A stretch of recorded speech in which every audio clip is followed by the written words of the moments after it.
Hello, everyone, and welcome to English Horizon. I'm Sarah, and I'm very happy to be here with you today. And I'm Daniel. Hello to all our listeners around the world. Today, Daniel, we are going to talk about the present perfect tense, which is something many English learners hear often, but do not always feel confident using in real conversations.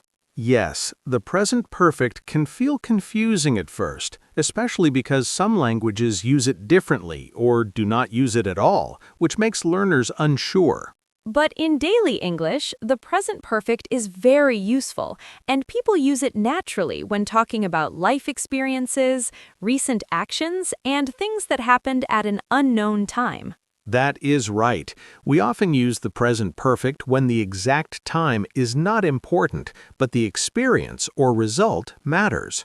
For example, when someone asks about your life, they might say, "Have you ever traveled to another country?" And this is a very common question. In this case, they are not asking when you traveled, but if you have had the experience at any time in your life. So you can answer simply by saying, "Yes, I have traveled to another country," or "No, I have never traveled abroad," and both answers are clear. These sentences use the present perfect, but they are simple and easy to remember once you practice them.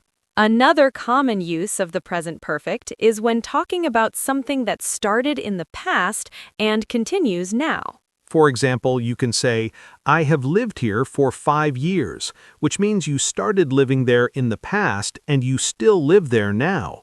This structure is very useful when talking about work, study, or personal life, and people use it all the time. Many learners worry about grammar rules, but in conversation, people focus more on understanding your meaning than perfect accuracy. That is why we encourage learners to use the present perfect in simple sentences without fear of making small mistakes. Listening to real conversations also helps you understand how native speakers naturally use the present perfect in daily life.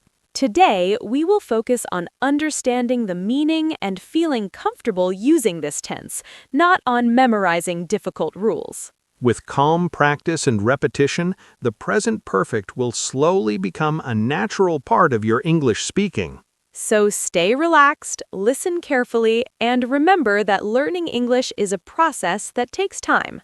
In the next part, we will practice the present perfect through simple conversation examples you can use in real life. Now that we understand what the present perfect is used for, let's look more closely at how people use it in real conversations, especially when talking about experiences and recent actions. Yes, this is where the present perfect becomes very practical because people often talk about what they have done, what they have seen, or what they have tried in life. One very common structure you will hear is "have you ever," which is used to ask about life experiences in a friendly and natural way. For example, someone might ask, have you ever eaten sushi? Or have you ever watched an English movie without subtitles? And these questions sound very normal. When answering these questions, you can keep your response simple and calm without adding too much information.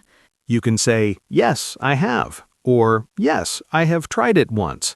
Or, no, I have never done that. And all of these answers are correct.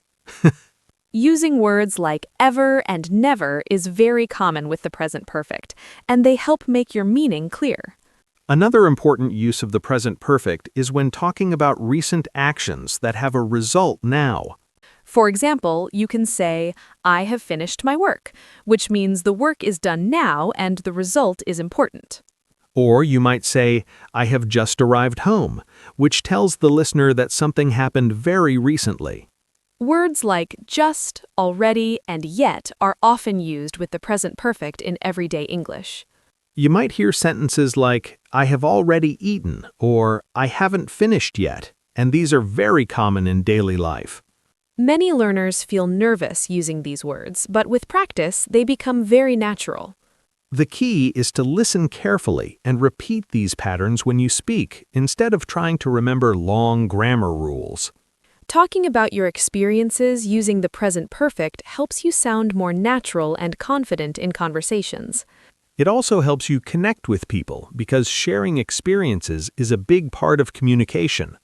So try to practice these sentences in small moments during your day, even when you are alone. With steady practice, the present perfect will feel less confusing and more comfortable each time you use it.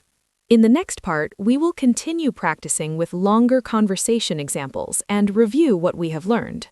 Stay relaxed and keep listening because learning happens step by step. In this final part, we are going to bring everything together by using the present perfect in longer, natural conversations that sound like real life. Yes, this is the part where learners usually start to feel more comfortable because they can hear how the present perfect flows naturally in everyday speaking. Let's imagine a simple situation where two people are talking about their week, which is a very common topic in daily conversation. One person might ask, "How has your week been?" And this question is a clear example of the present perfect in use. You can answer by saying, "My week has been busy, but I have learned many new things," which sounds natural and friendly. You are not saying exactly when each thing happened, because the overall experience is more important than the time. Another example is talking about work or study, where people often use the present perfect to describe progress. You might say, "I have completed 2 projects this month," or "I have studied English every day this week," and both sound natural. These sentences show action and experience, and they help the listener understand your situation clearly. Now let's take a short moment to review what we have learned today about the present perfect tense.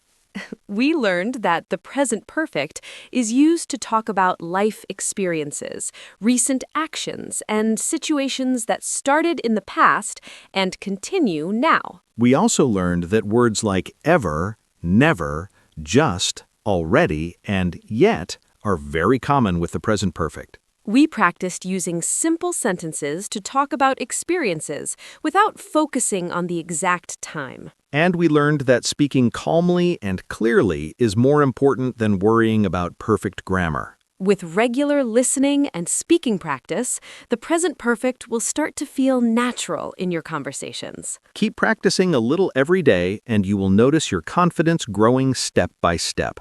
Thank you for learning with us today, and remember that progress comes from small, steady efforts. We look forward to practicing more English with you in the next episode.